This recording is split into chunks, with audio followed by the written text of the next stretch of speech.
Hi, Thomas Mickelson with Mountain Gun Dogs. This is Jesse, a German wire hair pointer, and we're going to be talking about the three most important hunting commands you can have in the field.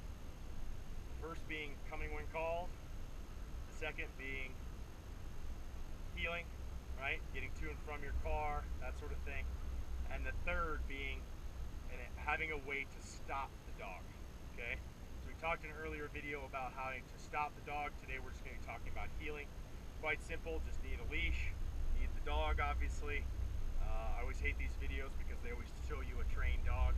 I'd like to post in the future videos of an untrained dog that's bouncing around and pulling every which way. So what I've done, and what you didn't see is just a moment ago, I took Jesse on a walk, okay? Now, when I'm walking, we're going to be letting the dog sort of run around a little bit, maybe on a long leash, drain some energy so that we can really work on a heel when he's tired. As you can see, he's panting, right? We've done some more training. So I'm trying to get some energy out of him so that he can learn to do this when he's tired. So much easier working with a tired dog when you're talking about calm and focused commands like heeling or sit stays or down stays or some other command where it requires the dog to stay still. Try to teach the dog to do things that are active when they're active and stationary when they want to be stationary, when they're tired and that sort of thing. A lot of people choose to train when the dog has tons of energy and try to teach that dog how to sit stay, right? You're setting yourself up for failure. All right. So Jesse, just heeling. So I'm going to pick my left side, left, right, doesn't matter. You just need to stick with the side. If you have other people in the family, they need to stick with the side too. Okay, so tell everybody we're going to do left side. Now heeling to me is when the front feet of the dog and your front feet are pretty much on the same plane. So that's how I've sort of defined it. Now the way that I teach it is quite simply, you can just do the hold method where you just keep pulling them back into the position. All right, so I'm just going to demonstrate that now. Heel, right? Tap the leg, give them some sort of indication of what we're doing.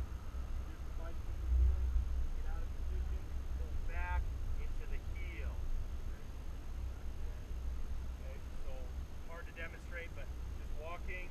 If they happen to get a little bit in front of you, then it's heel and pulling them back, and then repeating and heel and pulling them back and repeating. Okay, so sounds pretty simple, but can be difficult if you have a dog that's a strong puller. Okay, so we're going to be talking in a future video how to deal with strong pulling. If you have a puller that he just wants to pull, or he or she wants to pull you from every which way, and they use their body weight against you, we're going to post a video about how to specifically deal with pulling. But heeling can quite simply be the mechanics, and with most dogs like him who want to please, they want to figure it out, they want to do the right thing, they just don't know what to do. So I just hold him in the position, relax the leash when he's in the position, and just repeat, right? Heel. Heel. Good. Walking nicely next to me, heel. And I'll quite often walk just like this, back and forth. Repeat the same drill, heel.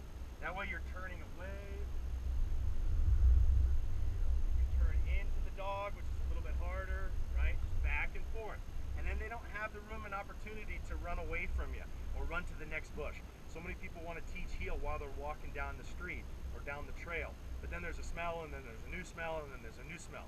Just go out into your driveway or in front of your house and just back and forth, back and forth, back and forth.